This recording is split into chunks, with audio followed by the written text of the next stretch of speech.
Yep. We're good to go. Thank you. Good evening, everyone, and welcome to Hackney Council's Planning Subcommittee meeting.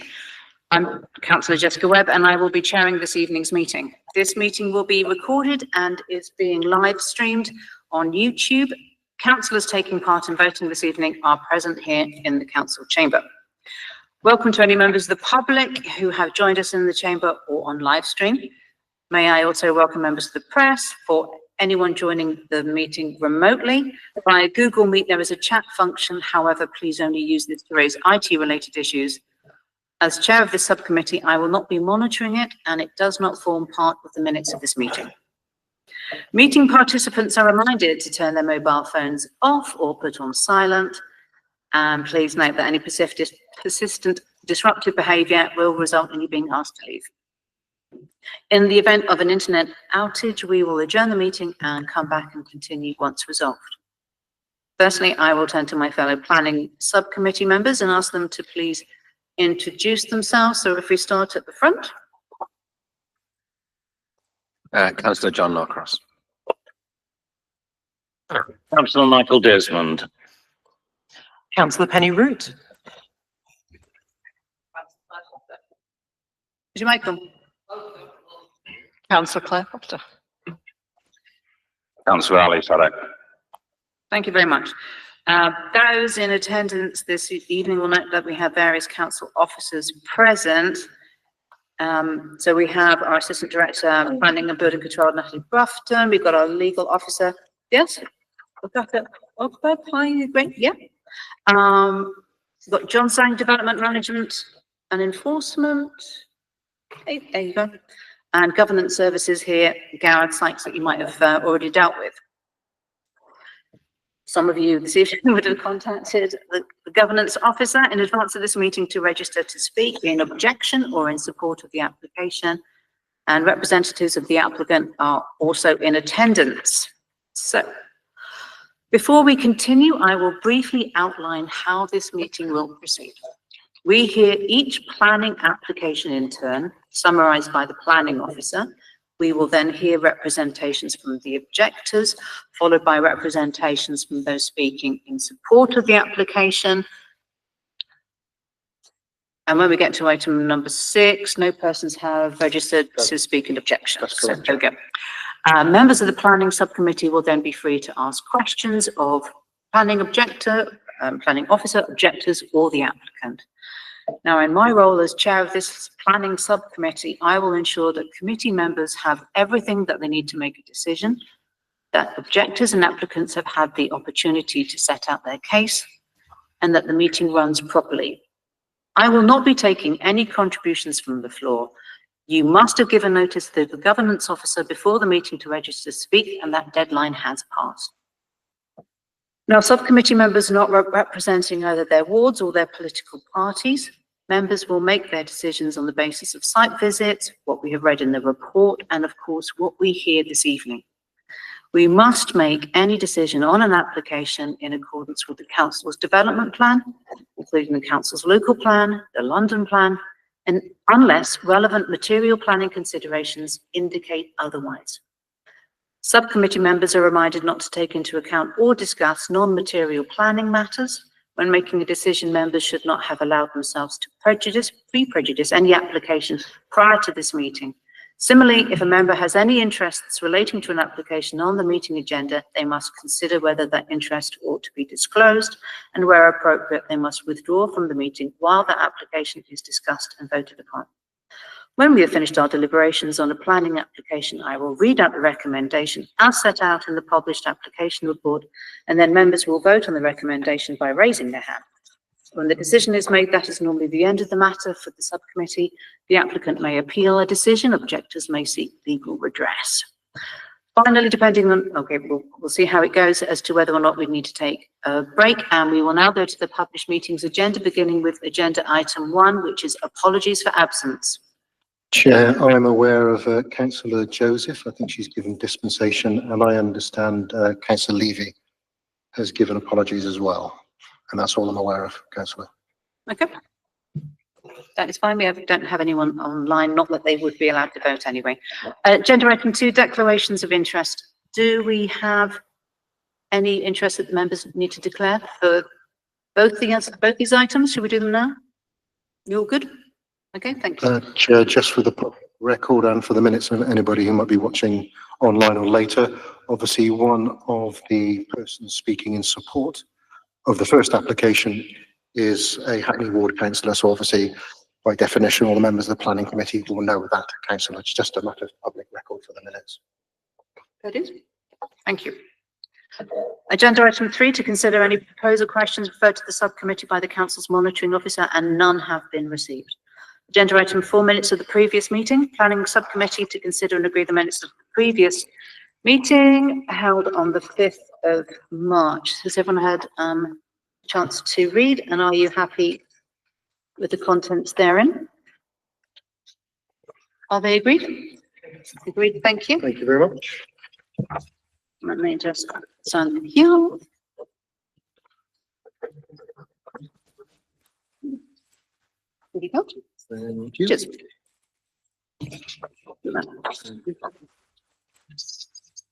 Agenda item 5. So we have application 2024-2020-86 and 2024-2020-87 King's Hall Leisure Centre, 39 Lower Clapton Road, Lower Clapton. I'm going to let the officers read out the full report. It's supposed to be reading the planning summary. So who do we have presenting? The planning case officer, Nick Bird. Would you like to commence then, please? Thank you very much.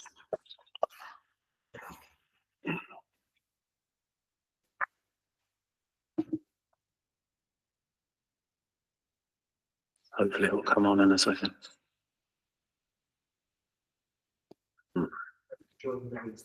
I have joined the meeting and it says that I'm presenting. Let's try again.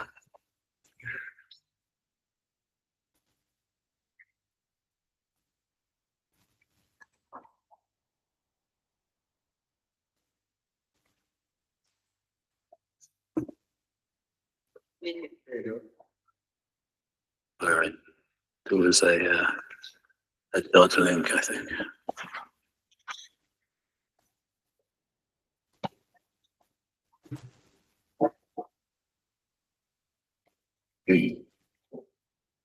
Right.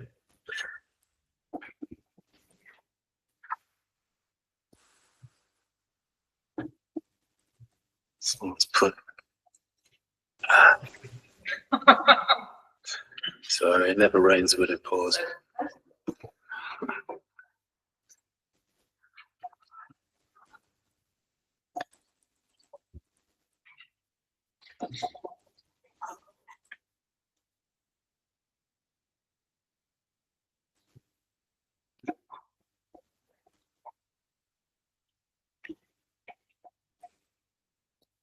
Believe it or not, this is not normal. Yeah. No, it's all right. Don't worry. I know what's happening. Slideshow. Use a pointer. Now I need to present.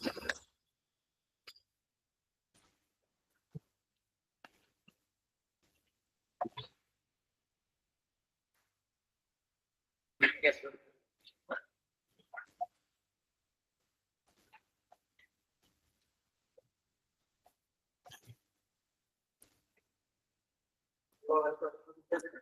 Yes, believe it or not, you're not actually helping, Gareth. What's that, right? Okay.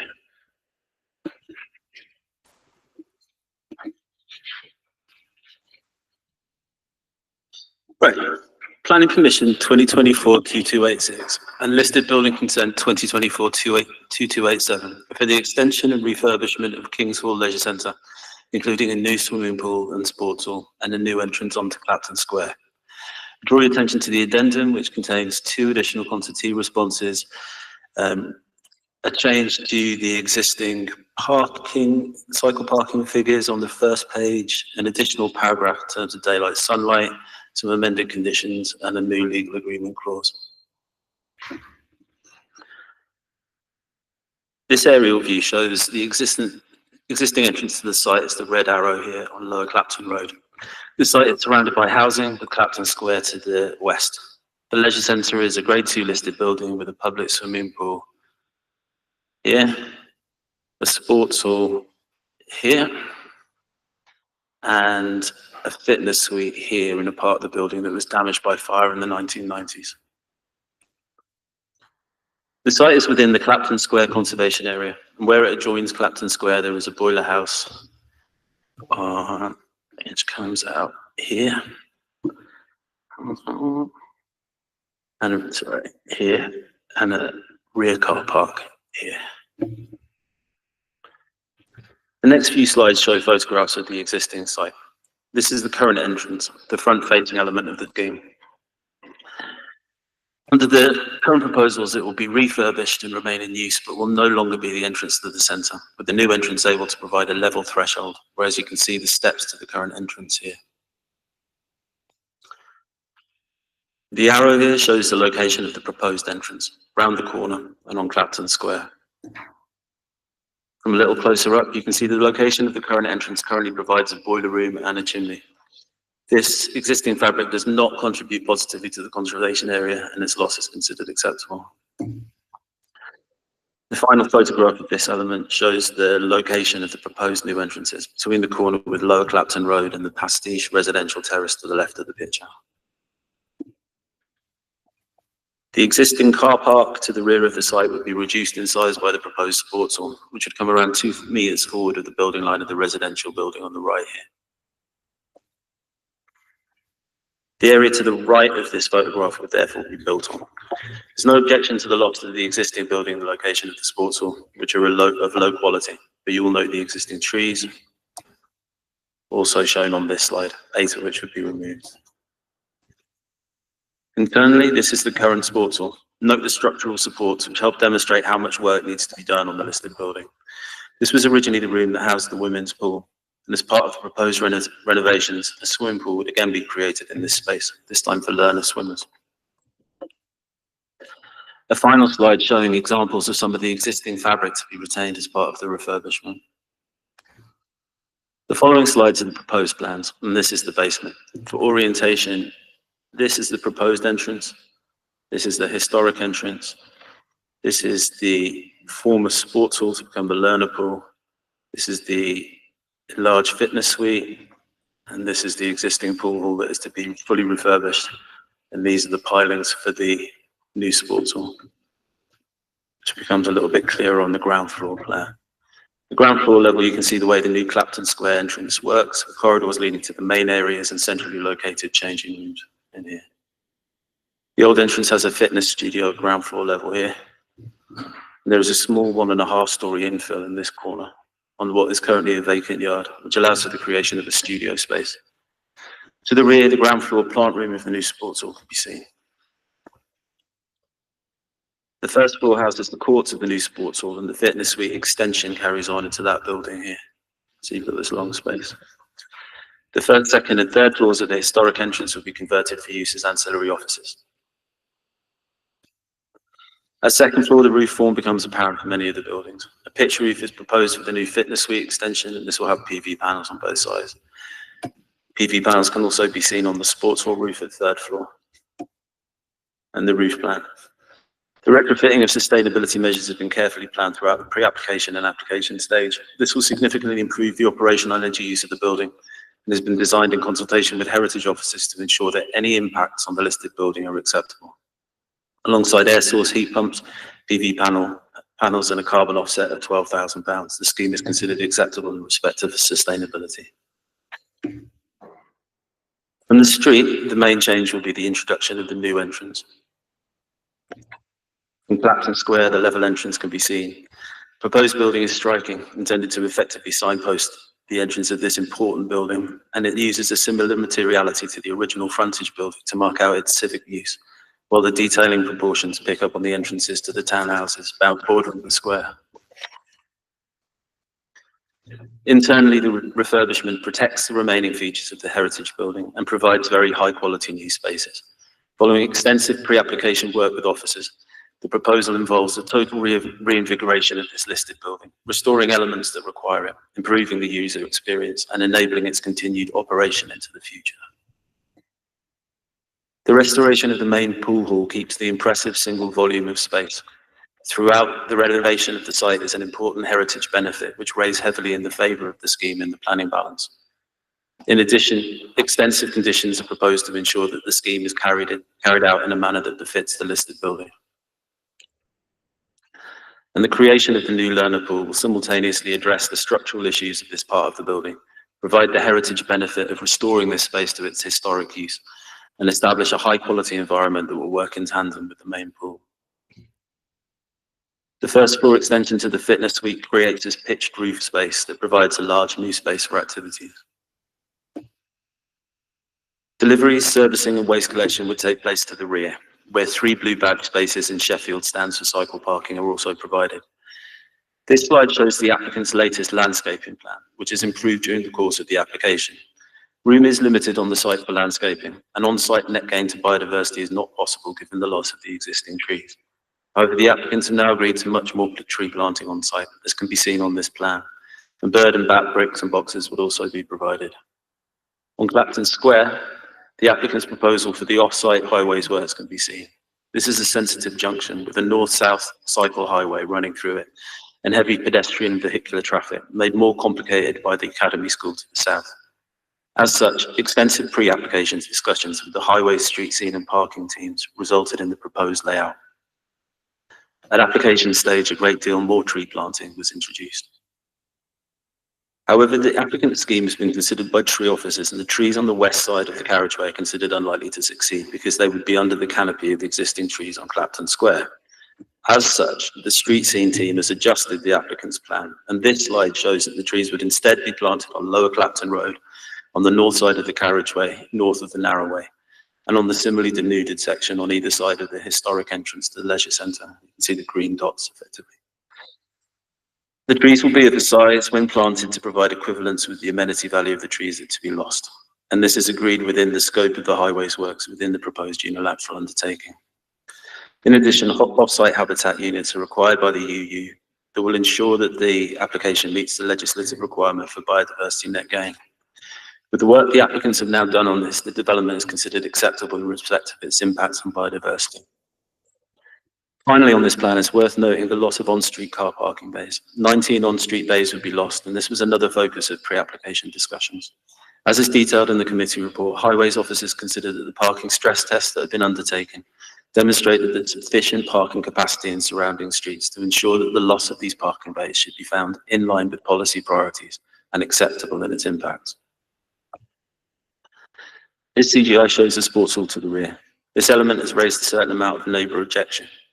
Nevertheless, it is considered to be an acceptable development for this location, particularly when considered against the wider public benefits of the whole scheme. This elevation shows it is of similar scale to adjacent buildings, and while it is largely unadorned, it is of 2 different types of brick, as a floor-to-ceiling window and a metal louvered plant screen, all of which add some visual interest. The additional trees along the boundary will make a considerable difference too, screening somewhat the new building from surrounding residential properties and providing their own visual interest. This image was created by the applicants to show the view from St John's buildings to the north. The amenity impacts of the development are considered in detail in the committee report and addendum, and the consultee responses are noted. We consider the daylight, sunlight, overshadowing, overlooking, noise, outlook and sense of enclosure caused by the proposal are all within acceptable bounds and would not cause sufficient reason for refusal of the application. So to conclude, the proposal is considered to successfully intensify the use of the site, providing a high quality refurbishment and extension of a heritage building that is of great value to the local area. It will allow continued future for the leisure centre through sensitive renovations and new facilities, including accessible access, a sports hall and a new pool for teaching. Overall, the proposal would have a positive impact on the special architectural and historic interest of the listed building and is welcomed in heritage terms. not least because the public benefits of the scheme are considered to balance positively against any negative impacts. The retrofitted improvements to building insulation, air source heat pumps and PV panels improve its sustainability in a manner that is strongly encouraged by policy. As is detailed in the committee report, in these and other respects, the scheme is considered acceptable and the granting of full planning permission and listed building consent is recommended, subject to conditions and the completion of the legal agreement. Thank you, Nick. Right, we move on to the 10 minutes for the objectors. So I understand we've got Tony and Matthew. Tony, you're going to start, yeah? And then, do you want to be told when 5 minutes is up? No, could you give us 2 minutes at the end? 2 minutes at the end. Yeah. Okay, you got that? Who's doing the time? I'm doing the writing. That's who's doing You got the it. time. Okay, well, Good evening. My name is Tony Czerniawski and I'm a local resident living in Clapton Passage. I'm also speaking on behalf of several other residents neighbouring the leisure centre to outline our concerns with this proposed development. At the outset, we fully acknowledge the importance of this scheme to the council in seeking to safeguard the future livelihood of the leisure centre and the significant public benefits that would be derived in this respect. And it's not our intention to deliberately obstruct and stand in the way of progress. Nevertheless, this is a major transformation development that will inevitably have some localized and permanent impact on those living nearby. While some of those impacts may be unavoidable and are capable of being mitigated, certain elements of the proposal would result in permanent and avoidable harm to the residential amenity of the area if this development were approved in its current form. Respectfully, we have only one opportunity to get this right and ensure the quality of life and well-being of those living next to the site is not irrevocably harmed. As such, we would urge members to request a deferral of this application to ensure the right outcome for all. And you'll see from the 2 images we have given you that the overall scale bulk massing of the development would be substantially larger than the existing, some 38% larger, in fact, in terms of floor space. This is largely on account of the new sports hall, which is proposed to be built over the existing car park in the rear. And by the applicant's own admission, the building is substantial. It is an overall height of 12 metres. It's approximately 3 times higher than the existing building to the rear, with a rear elevation 31 metres long and side elevation 19 long. It would encroach to within 11 metres of the St John's Mansions compared to the 21 metres currently. At its nearest point, it would be less than 2 metres from the boundary with the residential properties on Lower Clapton Road, towering above their more domesticated scale. Hence, it would undeniably result in a substantially increased sense of enclosure to the nearest residential properties. It is extraordinary that you are not being briefed on this in the officer's report. Instead, you only have a single paragraph, that's 6.3.47, examining the issue of design and heritage, where you are told, to quote, the massing is bigger than the existing structure and is located within the least sensitive part of the site. Respectfully, this is completely misleading and risks deliberately downplaying the extent of this impact. The increased sense of enclosure and compromised outlook are symptomatic of overdevelopment. The building would have an overbearing and over-dominant effect on nearby properties, contrary to the planning policy LP2 of the local plan. So hence we ask, was the council's design and heritage officer consulted on the application, as there is no reference to it in the officer's report? The officer report omits any reference to such a response. Why was the application not taken to the council's design review panel to ensure the best design outcome? Why does the officer report only contain existing site photographs and no plans or images of the scheme to assist your pre-meeting review of the proposal? Why is the image contained in the applicant's sports hall study seemingly deliberately cropped to avoid showing the true interface of the rear sports hall elevation with adjoining properties? Finally, has the applicant actively explored any alternative options to reduce the overall size of the sports hall building? This latterly goes to the heart of our concerns because the overall height of the sports hall is dictated by a need to accommodate a plant room at ground floor level. Hence, we would ask whether this plant room is able to be accommodated elsewhere to reduce overall building mass and make the scheme more acceptable to us.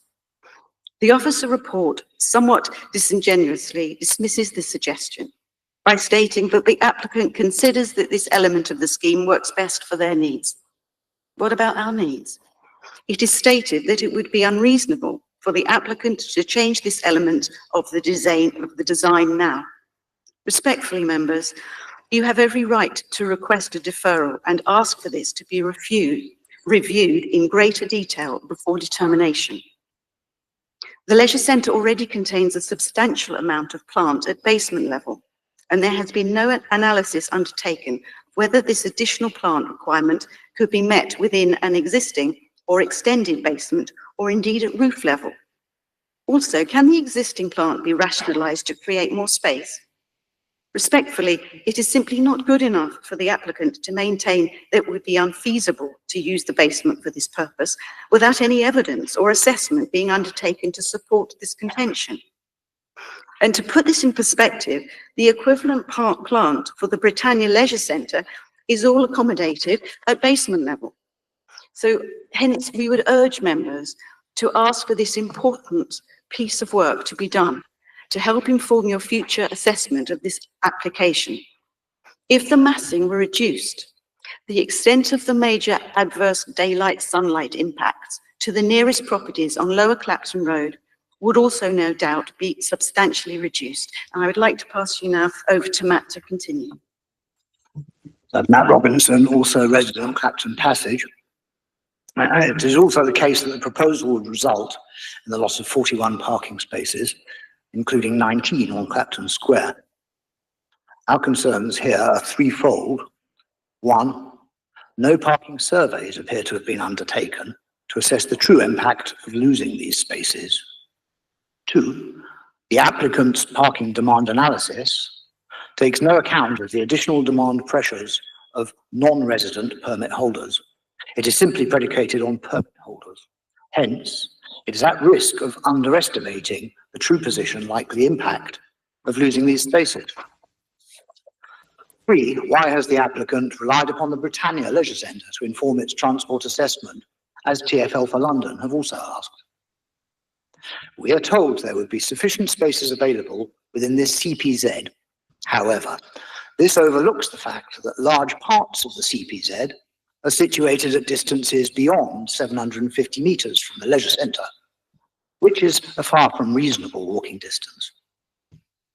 In short, there are some fundamental flaws in the applicant's assessment that would benefit from being remedied before these applications are determined. A failure to do so means you'd be relying on erroneous and misleading information. To conclude, we're not wanting to be blockers of development, rather enablers of better quality development that would reconcile the need for infrastructure improvement with a need for an enduring quality of life and well-being for the near neighbours. We appreciate the importance of this scheme to the council. However, we are simply urging for a deferral to enable our points to be properly examined before these applications are determined. In conclusion, I was going to refer you to my two images, which depict a before and after view from the ground level St John's Mansions. This would have impressed upon you the monolithic quality of the building massing. Unfortunately, these were refused at 5:15 tonight. The architect's digital render of a similar view is misleading in employing a first floor viewpoint, which is not really our grievance, and unrealistically lightening the tone, as if it were lit from the north, sun's in the south. Thank you. Thank you, Mike. Thank you.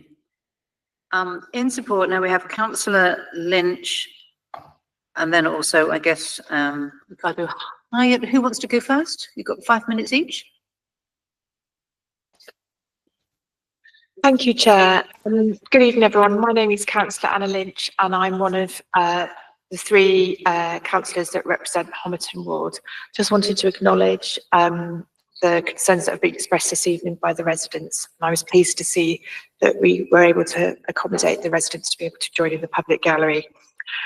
In Hackney, we can be proud of our parks and leisure facilities that allow people from all walks of life to enjoy exercise, healthy activity and leisure. The council's state-of-the-art Britannia Leisure Centre has proven to be a huge success, and we continue to boast some of the best parks and green spaces in London.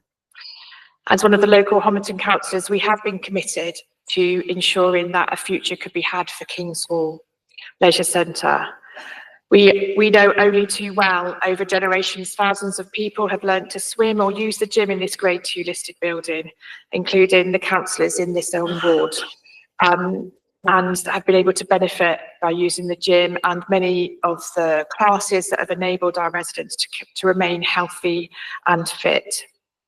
It has been really difficult for many of our residents to see the building deteriorate as it has aged, and the council and for the council, the facility has become increasingly difficult to maintain. For me, I know only too well the importance of having leisure centres to ensure that from a young age, children are able to learn to swim and to avoid the risks that can occur when we do not have our children and adults able to access swimming to avoid the risks of drowning. We are aware that these proposals are a major financial commitment given the current situation within local government, but the fact that we as a council are making this commitment to what is a valuable facility for Kings Hall Leisure Centre, and that the council is still wanting to invest in high quality facilities, both for our residents today and for future generations. Britannia showed that the return on investment has been so impactful in terms of being able to be assured that the investment that we are going to do tonight, potentially in terms of Kings Hall, will be a success. I understand that the community are really proud of Kings Hall and acknowledge that the residents this evening have also acknowledged what a special place Kings Hall has within the local community and with our residents. And these modern leisure facilities are what our communities deserve, so that everyone can enjoy what we have, which will be a revamped, changing facilities, more studio space and a brand new teaching pool with a movable floor. We've worked really hard with centre users to make sure we can preserve and protect what's important to our residents. And myself and other councillors in Homerton have engaged with those residents who will be particularly affected by some of the construction. But we will continue to engage with our residents. And we do appreciate that the impact of the refurbishments is going to have on residents in terms of the construction traffic and also the temporary loss of facilities whilst this important work takes place. But we remain committed to exploring around how the temporary health and fitness facilities can be provided elsewhere across the borough, and we will ensure that communicate clearly and engage with residents during the build period. I am confident that this will help the changes to be delivered while minimising the disruption that's been outlined this evening. However, it is very clear from what we've heard that doing nothing to our beloved Kings Hall Leisure Centre is not an option. And I'm proud that this project being delivered by this council will protect a much valued heritage asset now and provide a state-of-the-art facility for decades to come, so more generations of children in Homerton and across the borough of Hackney, including adults, can learn to swim, can keep fit and can enjoy the benefits of having this new leisure centre.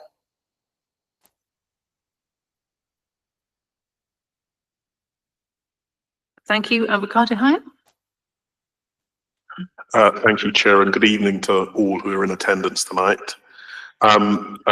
This scheme seeks to safeguard the future of the Kings Hall Leisure Centre as the community-focused leisure use for which it has continued to serve since opening in the late 1890s. The application strikes the optimum balance in providing the physical works necessary to create a new leisure facility fit for the 21st century, while respecting the heritage sensitivity of this Grade 2 listed building and the relationship with its neighbours.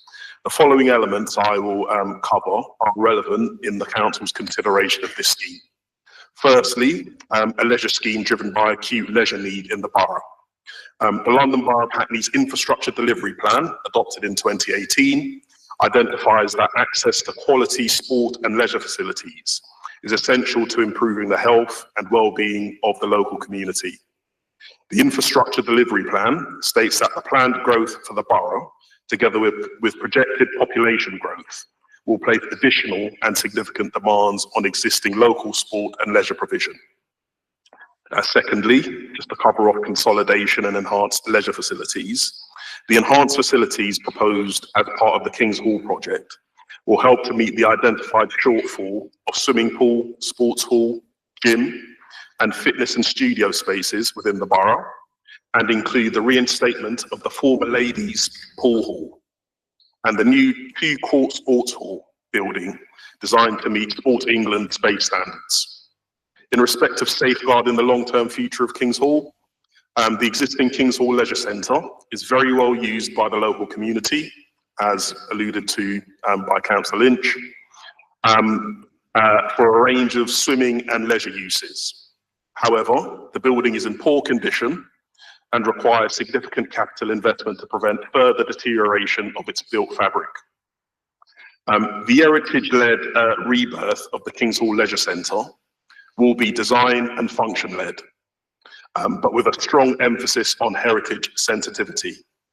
The best form of preservation of listed buildings is their active and viable use in the long term.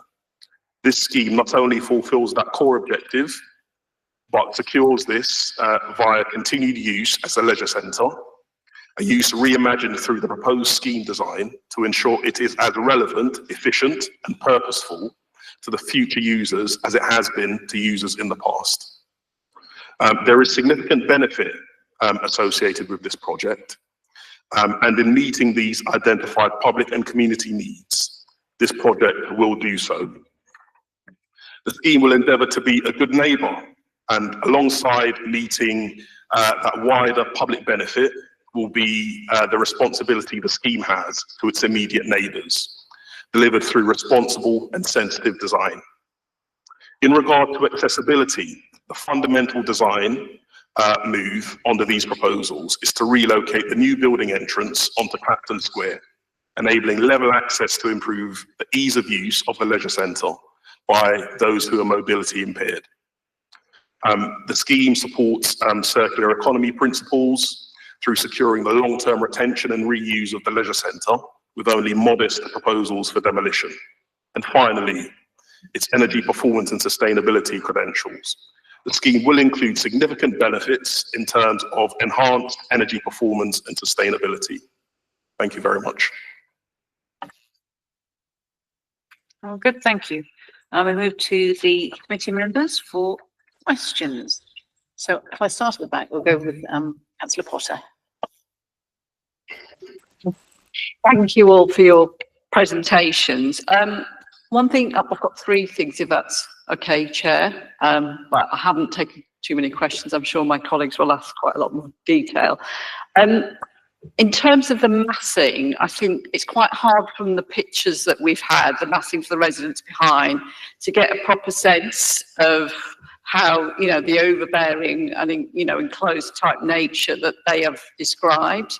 Would you be able to point us or show again any pictures of that kind of space to get a sense of that? Because certainly in these diagrams here, I don't get the sense. Any 3D drawings that are more immediate? Because that's still quite a distance away, isn't it? So the applicants did do a quick one with their 3D model. Let me have a look here. That's from ground level. It's not perfect because it's a 3D model. Let me put it on slideshow again. The top corner of it won't be black, but it gives you the sense of the massing from ground floor level effectively. So the sports hall's actually shorter than the building to the right of it. You see that building to the right? But it's also 2 meters closer, so it looks a bit taller. I mean, in terms of where the residents who've presented today, they live, have we got the kind of impression of the massing from, So my is it understanding Clapham- is that, sorry, the passage that you took, yeah. Have you got any impressions of that view? so, sorry, Tonya, I have to call you Tonya because I don't remember your second name, is that all right? You live in this block, don't you, I think? And you were Clapton Passage, I think, just. Yeah, we both live in Okay. Clapham Passage. So Clapton Passage is just to the rear of this. The previous image that I showed you, so this is St John's Gardens, which goes over the wall to what essentially would be the rear car park and then the sports hall, as you can imagine. Yeah. Clapton Passage is further to the rear, so it'd be further away. So Clapton Passage is further away. Do you want yeah? me to show you the map again? Let me get to the first page of this. Actually, this one will do. No, wait, it's a little bit too far.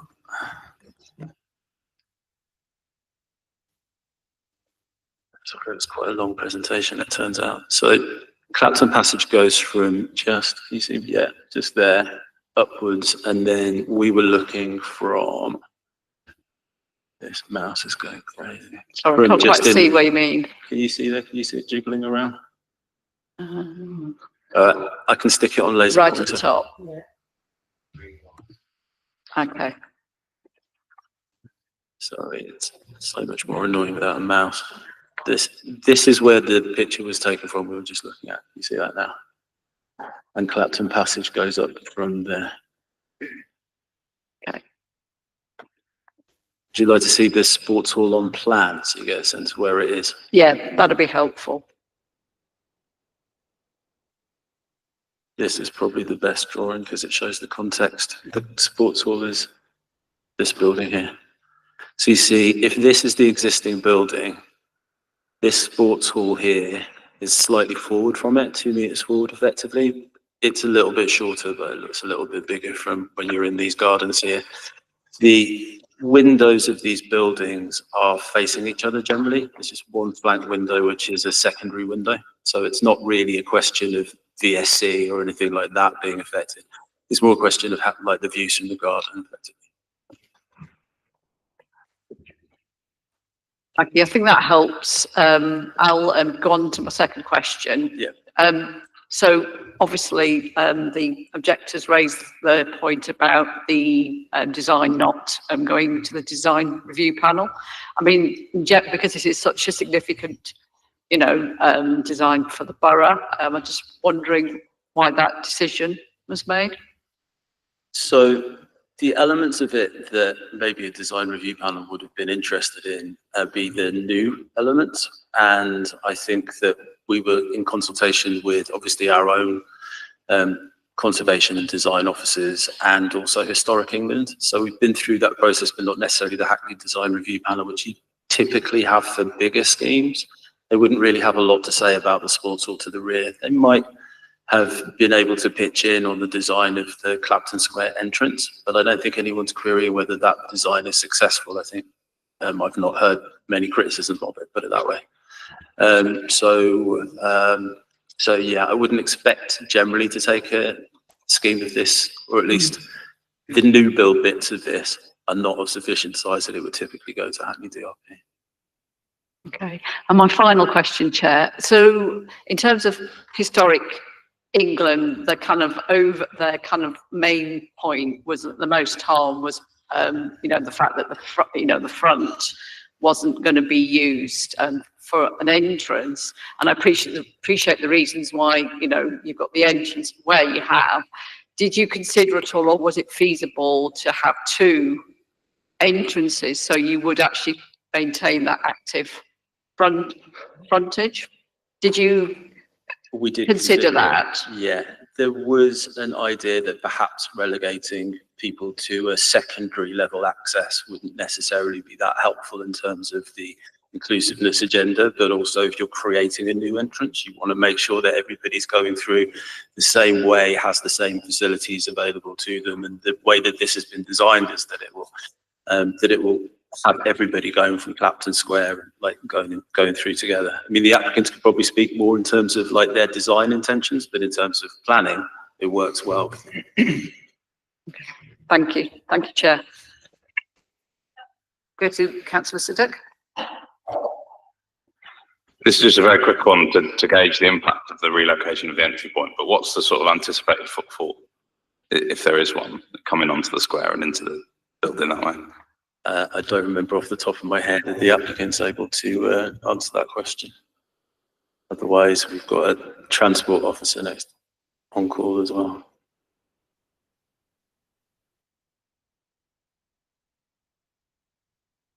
Any clues on the footfall? That's what we're looking for.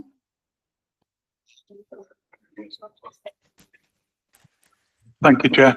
The footfall to King's Hall at the moment is about 300,000 visits a year. It's anticipated that would obviously increase with the introduction of the new facilities, and we're anticipating visitor numbers of probably 500,000 annually as part of the new facilities. And I just add to that, Chair. In terms of the new scheme, there'll be an addition of about 329 additional visits per day. You okay with that, councillor? Yep, fine. Councillor Norcross. Thank you. Yeah, I think this is a really interesting scheme that sort of balances that sort of, I guess, the tension between the heritage concerns, but also the benefit to the heritage of allowing people to see the heritage aspects and use it in the way the building was originally intended. And I think you've done a really good job at that. My question is kind of going back to one of the things that Heritage England flagged about the effect on Clapton Square and that conservation area, and just that kind of the line of the entrance. So it kind of moves beyond the historic building line and sort of sticks out further into the square. Given that what I can see from the plans is that is essentially sort of a long entranceway, I was just wondering what the considerations were as to why it was brought out so far. Yeah, if we go back to that. Do you want this one or the previous one is kind of looking from the kind of cafe. That one will do. Yeah. So what benefit is there to bringing out past that historic line of the kind of the cafe on the corner and sort of butting more into the square, given it is sort of a long corridor type entrance? My heritage officer is really keen to take this one. I queried the same at one point, and the more I thought about it and the more it was explained, it was this idea that it's a civic use, therefore it may not need to follow what is a historic building line, but we want to celebrate it as an entrance, make it really, really clear that it is for a leisure centre, much the same way that the historic King's Hall Leisure Centre building is bigger in massing, is slightly more elaborate than the other ones. It's a simple design, but pulled slightly further forward to make it clear that it is an entrance to a civic building, hence why it's built in stone rather than brick, to make it really clear that you make that connection visually straight away. All right. Thank you. Yes, congratulations to the design team, because I really like the way that you've both maintained and indeed restored the Edwardian flavour of the swimming baths, which is really nice. And I agree with Councillor Lynch, absolutely, that doing nothing is not an option. And I'm sure actually everybody here agrees with that, including all the residents. But on the other hand, it is imperative that we do the right thing, because as you rightly point out, we really only get one chance.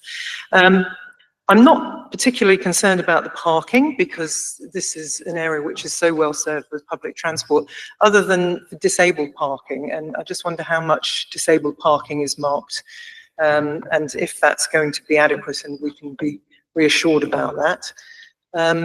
So that's one question I've got. Shall I jump in on that one now, or do you want Okay, to go? please do. So this drawing here shows the 3 disabled parking bays to the rear, and our transport officer can speak more about the logic behind that, if you like. That's where it is, and we consider that to be sufficient provision. You think it will be enough, 3? Yeah, I mean, you can change bays on the street if necessary. There have been parking stress surveys done, it's worth saying, and they've been done considering the immediate environment, the further away in the CPZ and further to the edges of the CPZ. So that consideration has been made. But it is possible to convert parking bays if necessary, if it seems to be oversubscribed. You see, it's not a car park anymore, but it's more an entryway for delivery and servicing. Yeah. But within that space, there are these 3 dedicated spaces, and if more necessary, then that can be. Okay, so there could be some flexibility. We do if have, there's- Joe Croft did his transportation, yeah? That's correct. Joe, do you want to say something in addition to that point specifically on this, please? Yeah, of course, I'm more than happy to.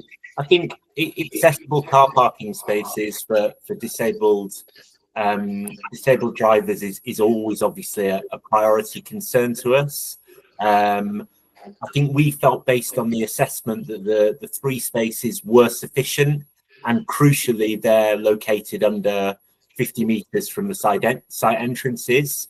But on top of that, we have a travel plan that will mean the site is continually monitored. And if we need to get more blue badge parking in because of demand, then we absolutely would do. Thank you. Can I carry on? Yes. I think so, that's true. Thank you. Yeah, I've got a few queries actually. The other thing that really it's linked to ability actually, which is that it seems to me completely right that we should be moving the entrance, because clearly the historic entrance is massively inaccessible. But I am a bit concerned about what's going to happen to that area. I know that there are going to be some railings, I think, at the front of it, which is fine.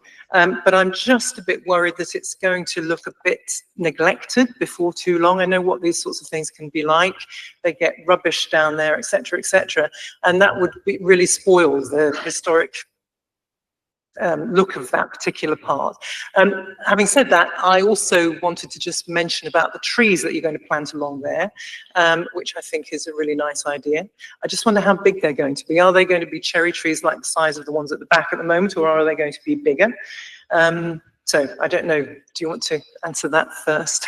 Yeah, should we go for trees first? I can see Adam also, because we did talk a lot about the heritage entrance during pre-application stage. So it was a live issue, the best way to deal with it, as you can imagine. But on trees, my tree officer's here, but to save him his breath, essentially they're called heavy standard. So 3.5 to 4 meters high, 8 to 10 years old.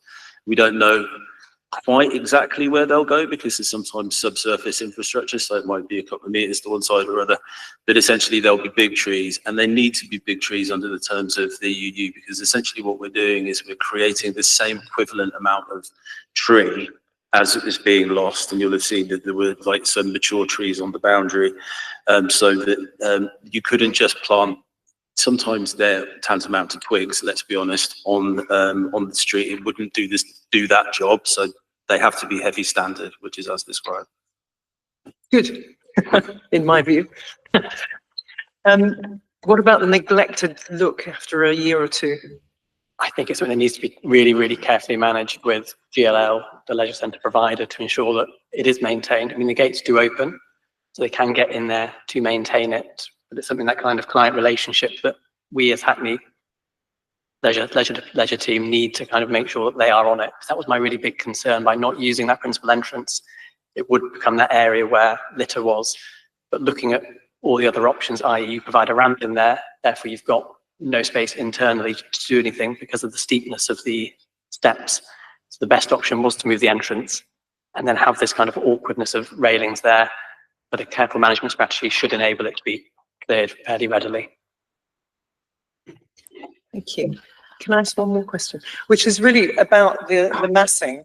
I'm not sure about this, but it seemed to me that despite the fact that you live on Clapton Passage, it's not that necessarily for yourselves you're so concerned about the massing, but more for the people on Lower Clapton Road. Is that right? Those houses on the right-hand side that back onto it?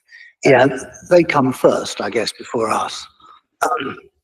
We're affected to the degree that we've lost all sky through our windows on the ground floor, so we will just see a blank wall. But obviously I'm aware the flanking buildings of St John Mansions are closer and therefore more impacted, and they're also fronted on those flanks with bay windows, so they're not entirely looking out at each other, they're also enjoying the same view that we do.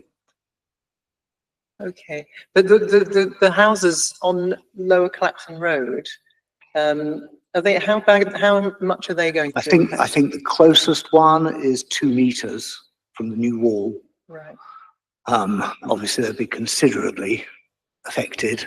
The evening sun sets, well, to the left of this plan. So they'll be overshadowed quite considerably. I think there's one which falls into the major concern of a number of them. Just finally, Chair, a question for the planners, if possible, which is really just to ask directly the question that you were raising about could the plant room be accommodated elsewhere? Why is it not in the basement or in some other place? I think there's two things I need to answer, because I should probably address the amenity issues as well. But to come to that point first, essentially, we've got a scheme here that we think is acceptable. If the applicants had put a scheme together that involved plant in the basement, then we would have looked at that scheme and considered whether it was acceptable too. But the scheme that we have here, we don't think should be refused. And therefore, having not designed the scheme, but looking at it as planners, we say we can't make them change something that is acceptable. See what I mean? In terms of why it's been designed that way, I'm very sure that there are very good operational issues that you can talk to the applicants about. But the fact that it has been designed this way, this is the scheme that we are deciding tonight. Just quickly add, I'm Steve McIntyre from Faulkner Browns Architects. I was the partner for Britannia Leisure Centre and the partner overlooking Kings Hall Leisure Centre. Just to clarify, Britannia Leisure Centre has plant rooms on every floor within the building. And one of the requirements of a leisure centre is there are big plant rooms that we have to accommodate to do all of the air movements, all of the heating of the water. At Kings Hall Leisure Centre, we've put as much of the plant into the basement, the existing basement that sits there. It is restricted in terms of head height, but where we can, we've filled the basement with plant. We have to accommodate some plant underneath the sports hall and indeed some plant on top of the sports hall where the air source heat pumps go. So it was a very fine balancing act to bring the former ladies pool back into operation and find a new home for the sports hall. And we tried to balance that kind of heritage response with the context, and the massing that we've developed for the sports hall, we think tries to sit within the ridge line of the existing context that surrounds the sports hall. So just to clarify that there's lots and lots of plant that people don't see within leisure centres, and Britannia's exactly the same, as will Kings Hall. Okay, thank you. I mean, that has for me gone through the questions that were raised in terms of heritage, design of the photo, the plant room, parking survey, and the transport.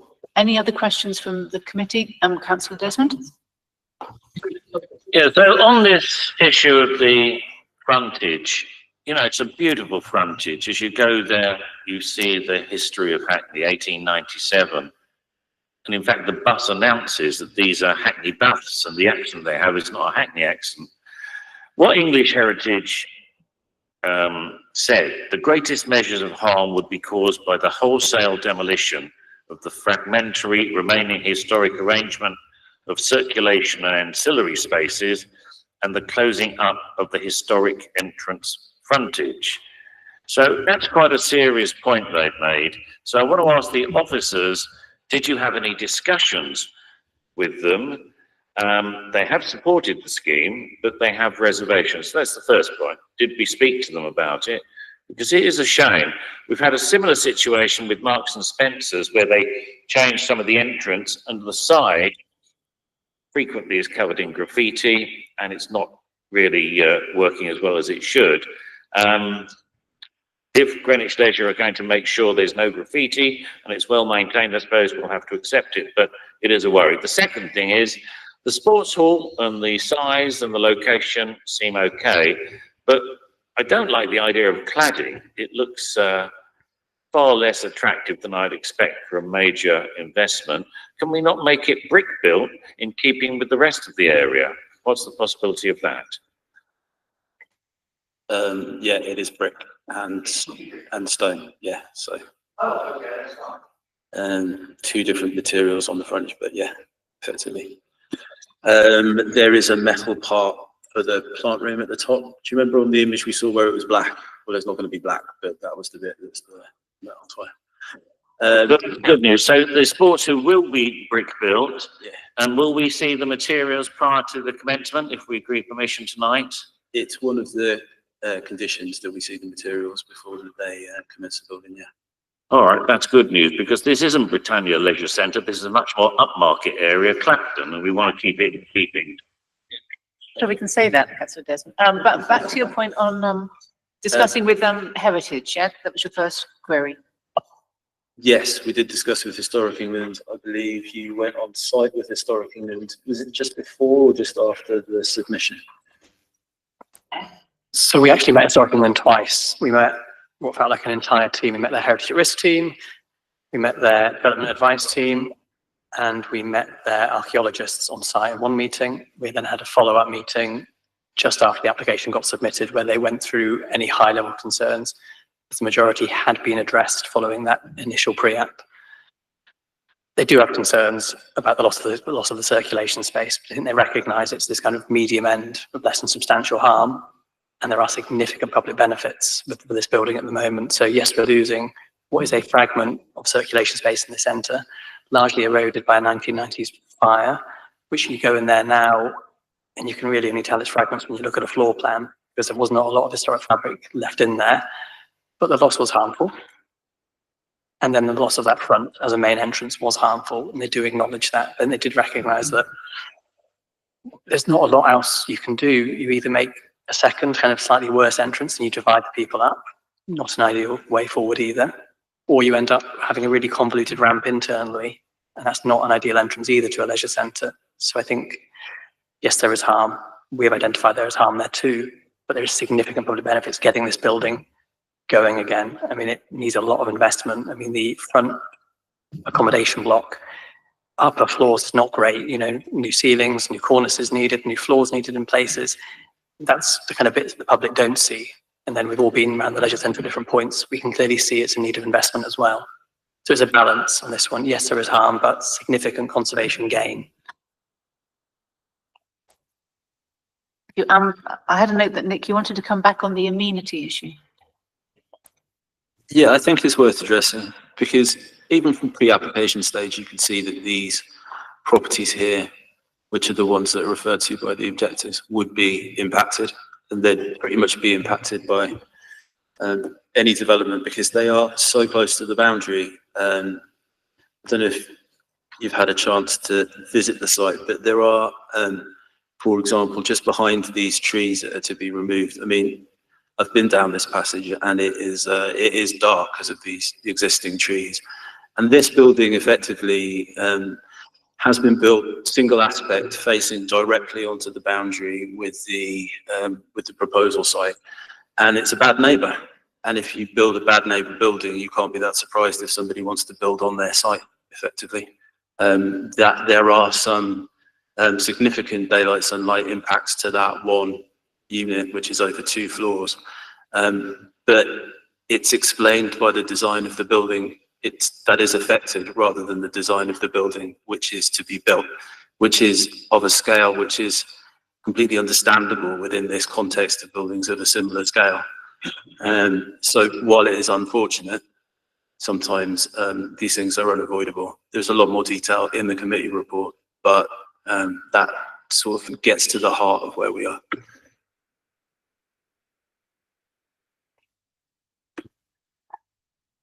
Councillor Potter? Just a very brief comment, really. I'll just say that I'm very pleased to see in the report that you're going to do 5 years monitoring of, you know, the energy measures, which is really good because that'll really give it a good chance to see that it does deliver, you know, the energy savings that the design says it's going to do. So great. That's my only comment, Chair. Thank you. Any other queries or comments? If no, I am going to move it to the vote. So the recommendation summary Grant Planning Commission a list of building consents subject to conditions and completion of a unilateral undertaking in relation to section 106 of the Town and Country Planning Act 1999 as amended. Those in favour, please show. Very good. Thank you very much. It's carried unanimously. Thank you everyone for your contributions. Does anyone want a 5-minute break? Carry on, but then we will need the applicants to move around. That was carried, okay? So we're now going to move to the next agenda item. Thank you, everybody. Agenda item 6. So shall we take a couple of minutes for people to move around? All right, thank you very much.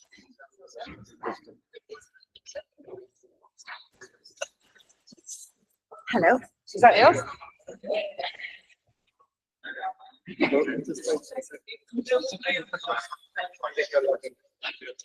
I'm gonna run for a week.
Absolutely. I'll just go to the slides are up. Perfect. So the planning application, I'm Alex Hauser from the Major Projects team. Planning application is 2024/1869 at 10 to 24 Lamb Lane. And it proposes to demolish the existing buildings on the site and construct a Part 5, Part 6 and Part 7 story building to provide 946 square metres of commercial floor space and 19 residential units. It's noted for the members that following the publication of the committee papers, design and sustainability conditions were amended as outlined in the addendum. So the site is a rectangular parcel of land that fronts Lamb Lane with its wider side, 50 metres west of Mayor Street and Well Street Junction. And the site also has a secondary frontage to Gransden Avenue. So the site is located within a mixed-use area with a range of buildings heights. This is an area view looking north towards the site with Lamb Lane to the south and Gransden Avenue to the west. And this is a view looking south with the pointer showing the three-storey site, which is slightly hidden behind building on Gransden Avenue, but Gransden Avenue is shown on the right-hand side here. The area has been historically dominated by low-density industrial buildings, but has recently experienced significant regeneration, with buildings having been redeveloped for higher density mixed-use purposes, comprising a combination of modern workspace and housing. So the site currently comprises a three-storey post-war industrial building, which was last in lawful use for light industrial purposes. So the application site does not comprise a listed building, but it is located within the Mayor Street Conservation Area. The site is also located within the Mayor Street Priority Office area. So the image on the left here is the Gransden Avenue elevation, and the one on the right is looking down Gransden Avenue with the fisheries development, which sits opposite the site. The proposal seeks to provide a total of 946 square metres of commercial floor space at ground floor level and over first to fourth floor levels on the western element of the building. Approximately 24% of this is proposed to be affordable workspace. The application then proposes a mix of 1, 2 and 3 bedroom units, providing a total of 19 over first to sixth floor levels. Balconies face south or west. And this is the 5th floor plan, which shows the larger balcony units and terraced area. There is also another communal terrace located at 6th floor level. So the scheme responds to the commercial and industrial character of the surrounding area, with commercial ground floor active street frontages on both Gransden Avenue and Lamb Lane. In terms of the architectural development, the base consists of regular strong brick grid stepping up in height with 2-storey setback additions to the top. These setback canted elements of the development pick up on the industrial character of London Fields. The form has been altered since the previous scheme and reduces in height where visible from the Mayor Street Conservation Area, which has helped to improve the relationship of the building with the nearby 3-storey buildings to the east. Overall, the development is considered to successfully optimise the use of the site, providing a sustainable and high-quality mixed-use building, while also taking into account the character and appearance of the surrounding area, the amenities of neighbouring occupiers and residents, and all other relevant material considerations. It's considered to represent a positive development on an underutilised site. All other material planning considerations have been covered within the report. Officers therefore recommend that the Planning Permission be granted subject to conditions in a Section 106 legal agreement. Thank you, Alex. We have no objectors, but we do have Tim Gaskell from CMA Planning. Would you like to do for 5 minutes? Thank you. Good evening, hello. Tim Gaskell from CMA Planning, and I'm here with Oliver, our architect, and the applicants as well. Obviously, we're very happy with the recommendation from officers, and just here in case members have any queries. Straight to questions then. So to the committee. Who first for questions? I did see Councillor Rout first of all. Thank you very much. I'm concerned about the size of the flats. There's only one 3-bed flat in there as far as I can see, is that right? And if I'm correct, and the officers will correct me if I'm wrong, the local plan says that we should be looking for developments with 33% 3-bed flats. So I'm just wondering why we haven't got more 3-bed flats in here. Just to begin with, so there are 4 3-bed flats provided of the 19. No, that's okay. Those plans can sometimes be hard to read, which I think is, I think it's about 21%. Let me get the exact amount. Yeah, so that represents 21% of the units. So looking at our policy, whilst for market housing developments, the preference is for 33%. This is based on viability, and a financial viability assessment has been provided with the application that outlines that the development as proposed is providing the maximum viable amount of employment for space, and this is in terms of the residential development. This is with the constraints of the massing that you can fit on the site, this is the maximum amount of 3-bed units that can be fit within this massing. So just for a bit of background, there has been a dismissed appeal on this scheme, which did provide a larger number of 3-bed units, but a large number of overall units as well, for a similar proportion of employment floor space. But in dismissing the appeal, the inspector found that this massing was too large for the area and did not preserve the historic and characteristic of the Mayor Street conservation area. So in response to that, the height and the massing has been reduced, and this has led us to this scheme, which we think provides, in context, in terms of the financial viability of the scheme, an appropriate mix. So can I just paraphrase and say that you're willing to take the 21%? Apologies for my not being able to see the other 3-beds. You're willing to take the 21% because you're satisfied with the commercial space use that you really want to have in that area? Yeah, so it is a balance, but looking at this area, obviously it is a priority office area. So we do want to see office space provided in this area, and LP 27 does look at that. And so when looking at the dwelling mix, LP 14, which looks at dwelling mix, does provide flexibility in relation to site constraints and viability. So in this instance, where we do have 24% of affordable workspace being provided, on balance, the number of 3-bed units is considered appropriate in this instance. Could I ask a second question then about affordable workspace? Because you said that you're anticipating this was going to be affordable workspace. I'm relatively new to the planning committee, and I'm not quite sure what the definition of affordable workspace is, but I am very aware that we have lots of artists in the borough who are potentially being moved out of places where they've had cheap rents for a long time.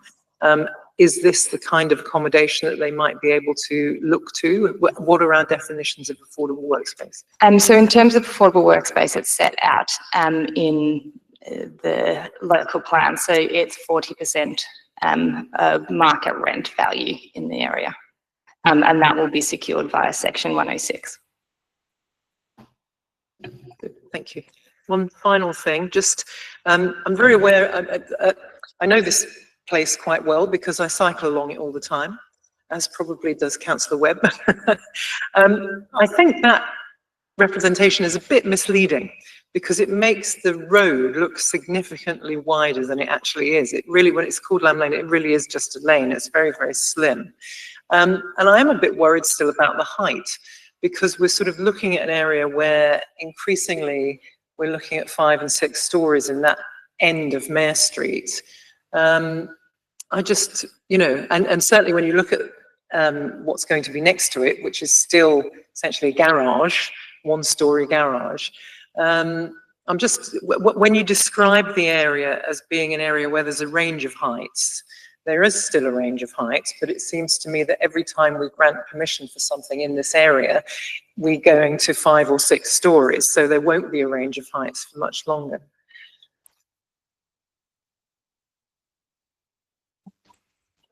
It's a particularly odd site, marking this kind of transition at the edge of the conservation area, which is what we argued with the dismissed appeal, that because you're in the conservation area, because you're visible from Mayor Street, the massing needed to come down. It was, what story? 2 stories taller, so it has come down. They've now articulated, you can't see it, the end elevation. So architecturally, it reads as an end of a building rather than what was a relatively solid plank wall. Yes, it's a tall building, but with the other precedents nearby, they do kind of set that kind of building height about 6, 7 stories in London Fields. From a planning perspective, is a kind of, and a design perspective, is appropriate now. I take your point about the diversity of heights, and in places like Shoreditch, that's really, really, really important. But here we've also got low quality, low rise buildings. So that's the difference, that it's not a particularly interesting element about it. When this area historically was residential streets, that would have been really fascinating, the up and down. But when that was all bomb damaged and then kind of slum houses and then clearance, you've ended up with 50s and 60s, 2, 3, 1 story, not great buildings. So I think having a higher quality, albeit slightly taller building, can contribute better to the area than, let's say, the building we have there at the moment. But I hear your concern about the up and down. It is important in this area, from my perspective and our perspective, less so.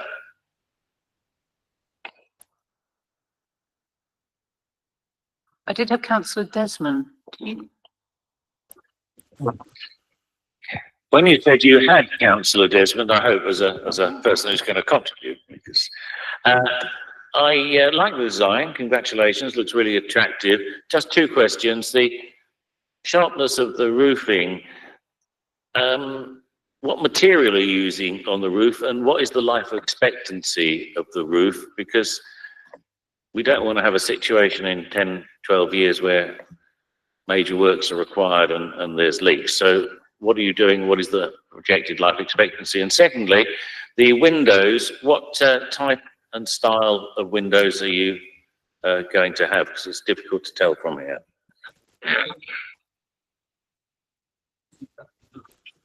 Hi. Just on the previous point, I thought it might be worth mentioning, we're actually widening the pavement. Because it is, sorry, to your point, it is very narrow, and the building at the moment comes right up to the boundary. Because we're replacing that building, we're actually setting our new building back, so that where you've got a bit of a bottleneck with cyclists and pedestrians, it's a very narrow bit of pavement. We're actually giving back 1.5 to 2 meters as the building goes along. So you can see where the building is set back on the right-hand side. That's sort of the narrowest part of the pavement, and that's where you're getting the most pavement back. So I thought that's just a benefit. In terms of the windows, they're sort of Crittall style. It's not going to be Crittall because that's all steel, so it's, you know, aluminium frame. The U values that we're working to are pretty high performance, but they will have that kind of Crittall look. We want to work with the sort of modern industrial kind of vernacular that's developing in that area. In terms of the roofing material itself, the top section is actually probably just cladding. So that'll be zinc or aluminium. Quite a lot of the roof is being used, so that won't necessarily run over the top of that, or you'll have a parapet over the top. But like on the right hand side, for instance, there's a roof terrace up there, and then the middle one has quite a lot of plant on it. So whilst it's going to be metal cladding, and then that'll wrap up over the kind of parapets, the actual roof finish itself is much more likely to be a membrane, because it's going to have plant equipment and or terraces on it. Does that answer the question? How long would that last for? 25 years? Oh, right. So, yeah, well, usually you get an insurance-backed warranty on a roofing finish of like 25 to 30 years. The cladding itself will be longer in terms of how likely a cladding material is to last. You know, zinc cladding 60 years. It won't be warranted for that, but it typically would last 6 years.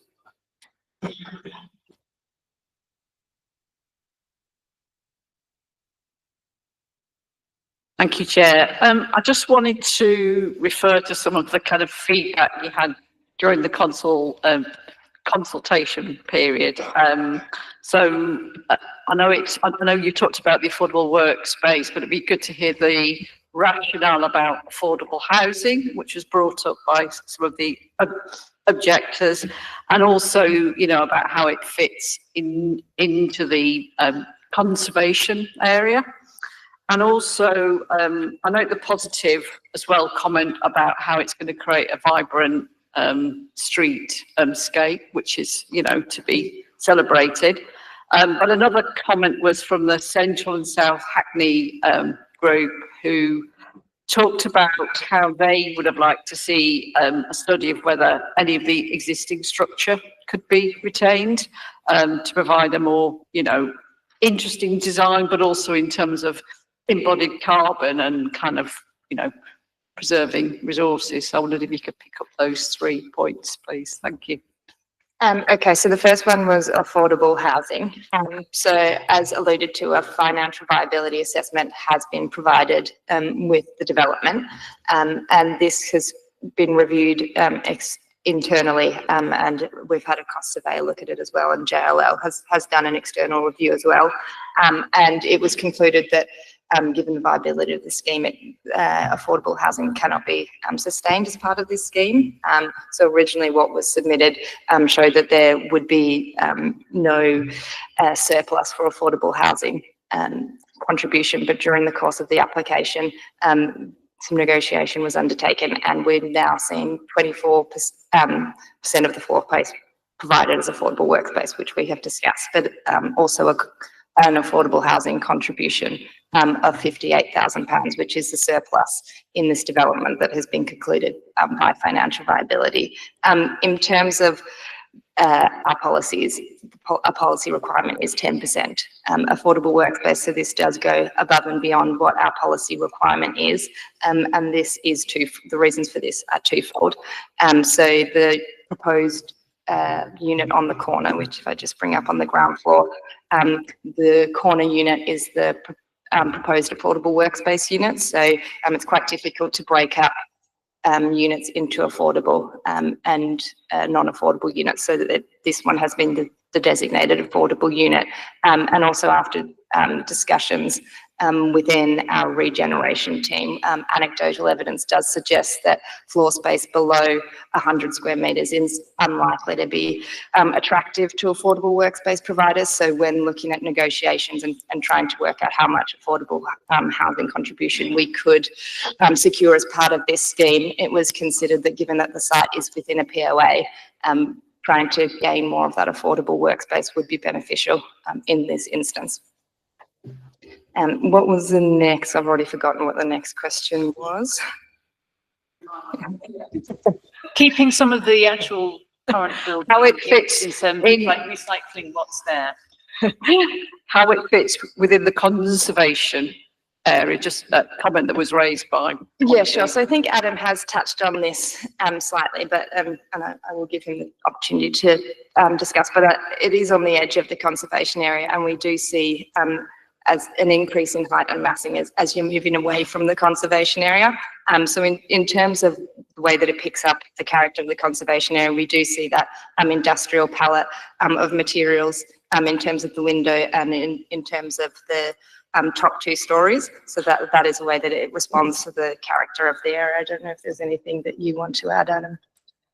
So in the Mare Street Conservation Area, the main significance is it's an 18th and 19th century ribbon development where it started with one big road, i.e. Mare Street, and your larger, grander houses going off it, such as the new Lansdowne Club, 195 Mare Street, the Grade 2 star listed building down there, one of the few surviving ones. That's what its origins is, and you can still kind of see that with plot widths going up and the odd smattering of surviving buildings. Conservation area is divided into 4 character areas. Town Hall Square, outside of here, the 18th and 19th century domestic developments along Mare Street, and then we have an area west of Mare Street, which is where this sits, which are these kind of warehouse, factory, industrial buildings, so a bit more rugged in character. And then to the south, we have this kind of hodgepodge of 19th century development with lovely shop fronts. The building fits in, it's this kind of industrial aesthetic. It's probably a higher quality than what we've got there at the moment, but we are acknowledging it's larger in massing, which means that although it's high quality, larger massing means you're preserving the character and appearance of the conservation area. You're not enhancing it. You're not making it any worse. And our kind of statutory duty is preserve and or enhance. So in this case, we think this design, massing, materials are appropriate. We step down in the views that you see it from Mare Street, which is that primary significance, which is largely what our kind of appeal hinged on last year, what you saw from Mare Street as that kind of historic route cutting up Lamb Lane. Yes, you will see it, but it reads as a much more subservient form, particularly with that kind of roof form as well. You don't read it as a 5-story building. You read it as something a bit more subservient, therefore appropriate in this location. And the last question was on sustainability, so I will throw that over to our sustainability officer. Hello. So the circular economy embodied carbon consideration were discussed at pre-app stage engagement. However, it was acknowledged that the opportunities for retention and reuse on site were actually quite limited because the existing building is not of high quality. And it's also worth noting that retention and reuse is currently not a policy requirement for this scale of development.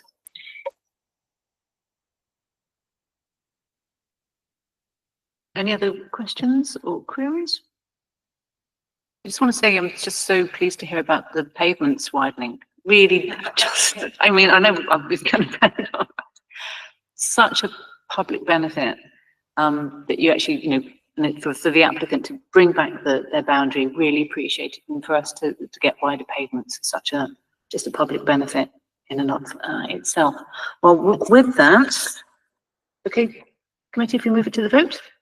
Those in favour of the application, so the proposal is the demolition of existing building, erection of a Part 5, 6 and 7-storey building to provide 19 residential units and 946 square metres of commercial floor space, Class E, including rooftop terraces and associated facilities.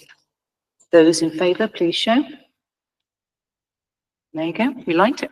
Thank you very much. Thank you all for that.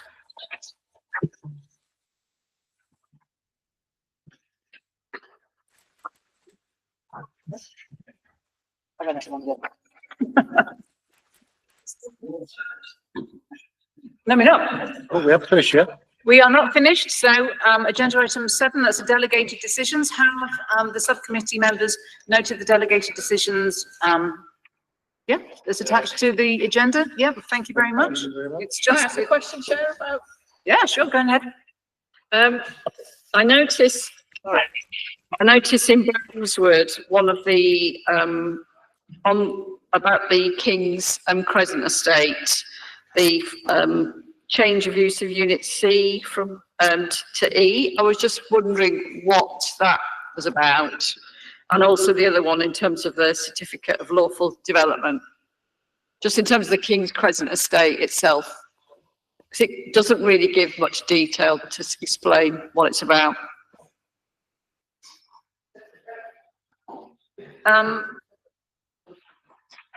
Okay, so the King's Crescent estate ones, I mean, it is Nick's.